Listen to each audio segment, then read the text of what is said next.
Are you confused about what your business is actually worth? Most entrepreneurs focus only on profits, but they're missing a critical piece of the puzzle.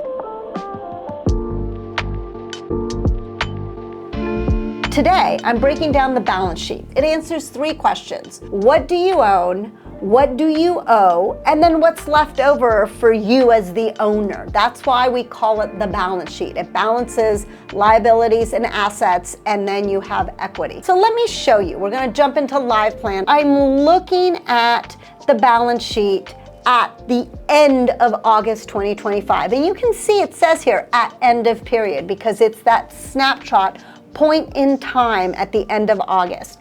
And you can see our assets, right? So $34,000 of current assets, which on this balance sheet is actually shown as cash, which is great. You can see that. We have no accounts receivable in this business, so it doesn't show any. And there's no other current assets here. Now, there's other things you could have here. If people are prepaying for services, you don't count those in the income statement, but if they've given you the money, you would have those in other current assets because those would show up on your balance sheet. That's why it's different to see cash, to see balance sheet versus profits, because anything that's prepaid means prepaid, right? You haven't actually delivered the services, you can't count it on your income statement. Now, let's go down the balance sheet a little bit more. You've got your long-term assets. So your long-term assets are going to be things that are going to depreciate over time. So computer equipment is a perfect example of long-term assets. I have this computer, I bought it yesterday, maybe it cost me $4,000. In 3 years, this computer is not going to be worth $4,000. So it's a long-term asset that depreciates. I need to understand if I want to sell it in 3 years, what is it actually worth and how much money would I actually get for it?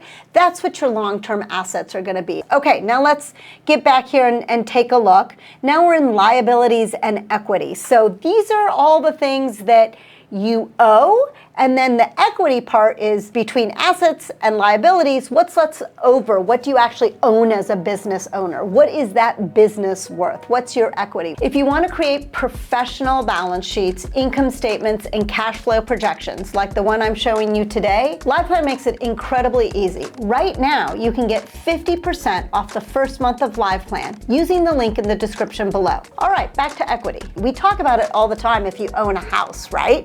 You have a mortgage, but as you pay that mortgage off, you have more and more equity, and so you own more of the house. It's a similar idea with a business, that you've got liabilities, you've got assets, and then what's left over there is your equity. So let's look at liabilities and equity.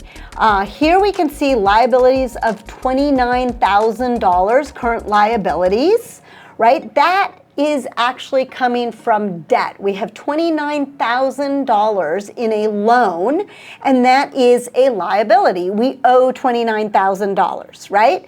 But when we take everything that we have in assets, liabilities, then the next piece is to see, well, how much equity do we actually have?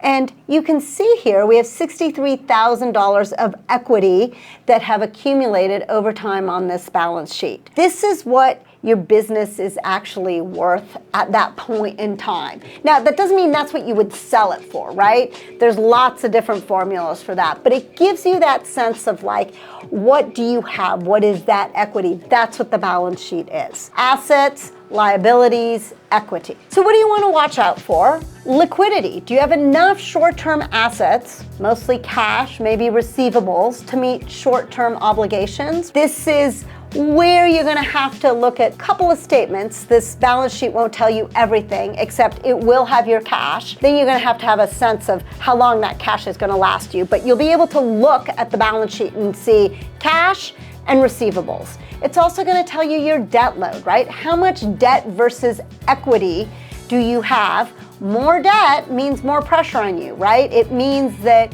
if you can't service that debt, you might be in trouble. What's the other thing that you might want to think about? Maybe some trends, right? How have assets and liabilities and equity changed over time? In an ideal world, you get more assets you reduce your liabilities and you have more equity. That's what you're trying to do over time.